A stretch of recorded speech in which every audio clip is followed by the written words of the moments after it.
Yeah, I think it was also um, Running with Sherman. Is a great book about us being disconnected from the our animal cousins, and how what it physiologically does to us to just be around other living creatures. But I think it's fantastic. It's different, man. And the other thing I'll say that you're alluding to but haven't quite hit on is screens, man. Like our children are on screens constantly. They want to watch a TV. I mean, even at school, my daughter's in kindergarten. She just started kindergarten. They just took their standardized testing on iPads with headphones in. And I understand like technology is here and technology is not going away and they need to understand how to use it. I get that. But technology is everywhere. But where it's not is on an ATV. Where it's not is on a dirt bike. Where it's not is on a longhorn cattle when the kid are feeding it. So I wanted to make sure that we could make memories away from technology, away from screens, like you're alluding to, getting back connected with nature and in an environment that I could control and the narratives that we could control from a perspective of like the stories we tell ourselves. Like I'll never forget this summer we were at Wisconsin. My wife and kids spend the summer in Wisconsin with my in-laws, and we were watching a movie before bedtime, and it was a commercial, and the commercial was literally three commercials in a row of sugar-based candy for the kids. And by the end of each commercial, my kid was like, I want that, I want that, I want that. And guess what? I wanted it too. Like they made the damn commercial look so compelling, so exciting, so powerful. You're like, I want that cotton candy sucker, or whatever it was, right? I can't control that narrative. But if we're out at the ranch and we're out at the property, I can make sure that media or social media or ads or whatever, whoever else's narratives are running in this world don't get put into our heads. And that's part of the problem I think that we need to solve is getting other people's agendas for our lives out of our way so we can live our true passion and our true vision for our life, not controlled by what others say or think. I'm kind of rattling off an Audible wish list right now, but reading what was it? The Anxious Generation was probably one of the scariest things I've read in a long time. Oh my gosh. And it's all about the screen time, phone time versus playtime. Uh, and yeah, so that's fantastic. I'm glad you're taking that kind of action.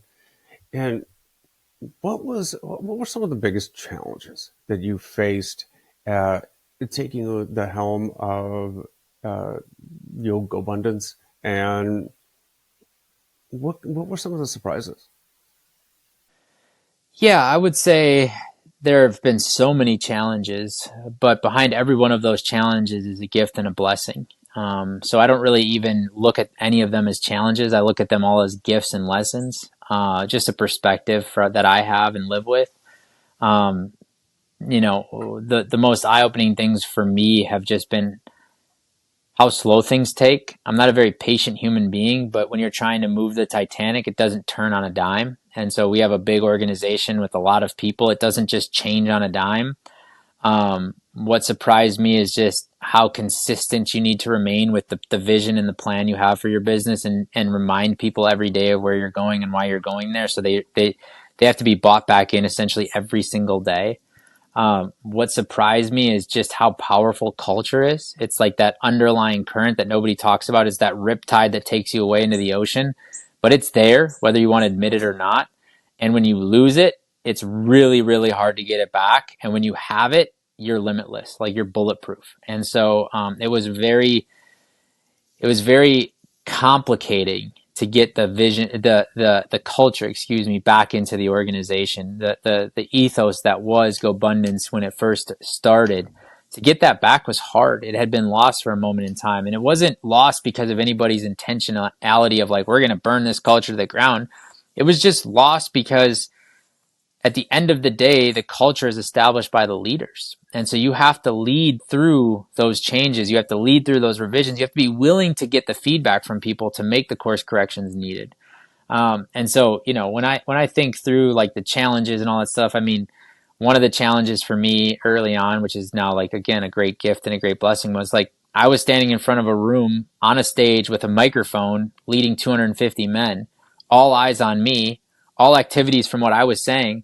I wasn't a natural born speaker. Like I hadn't been on a bunch of stages. I hadn't done a bunch of training for that. So like, talk about nerves. Like 33 years old, you stand up on a stage and you've got people worth 50, 60, $200 million looking to you as to how they can continue to evolve and transform. Like, that's intimidating as heck.